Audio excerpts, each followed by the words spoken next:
Hello guys! Sa video na ito ay tuturuan ko kayo kung paano maabot ang Top Badge Philippines sa Mobile Legends Bangbang ng walang kahirap-hirap. Kahit nasa 2,500 pa lang ang inyong MMR o Hero Power, ibabahagi ko sa inyo ang ilang tips at mga paraan na makakatulong para mas mapabilis kayong makaakyat sa rankings. Kaya kung interesado kayo, panoorin ninyo ang video hanggang dulo. Ang unang gagawin ninyo ay pumunta kayo sa Google Play Store at i-search ang fake GPS. At kapag nakita na ninyo ito, i-download at i-install ang application.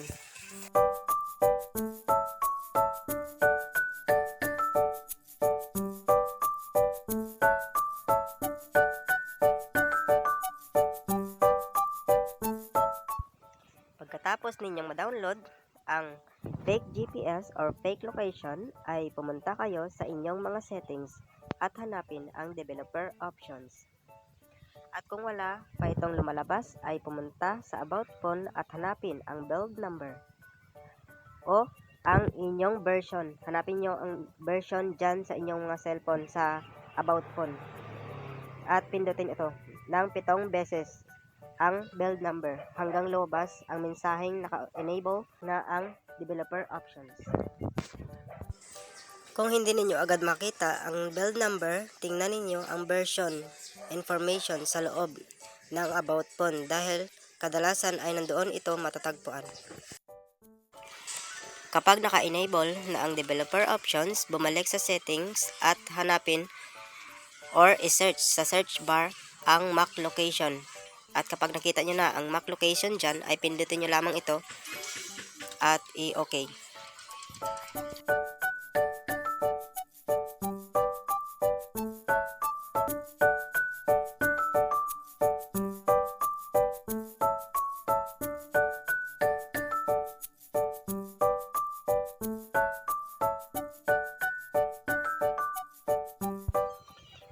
At pagkatapos nyo, ay pumunta kayo sa inyong apps na fake location or fake GPS at humanap kayo doon ng location na mas gusto ninyo.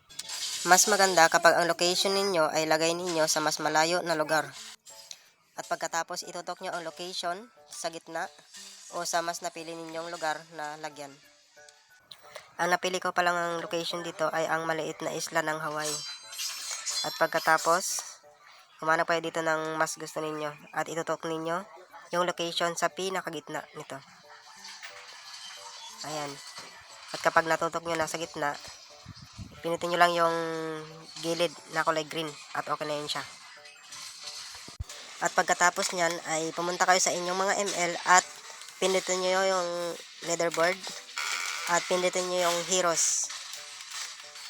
Pagkatapos, yung location na yan ay pindutin nyo upang makita yung location nyo at mahanap.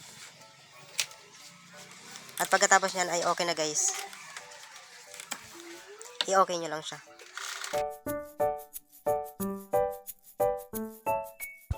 At dito nga guys ay makikita ninyo ng pagkatapos ng Sabado ay magkakaroon ng badge yung mga hero ninyo.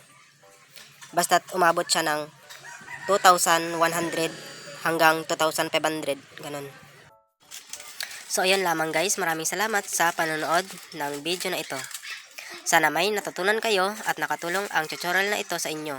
Kung nagustuhan ninyo ang video, huwag kalimutang i-like, mag-comment, i-share at mag-subscribe sa aking channel para sa mas marami pang Mobile Legends content.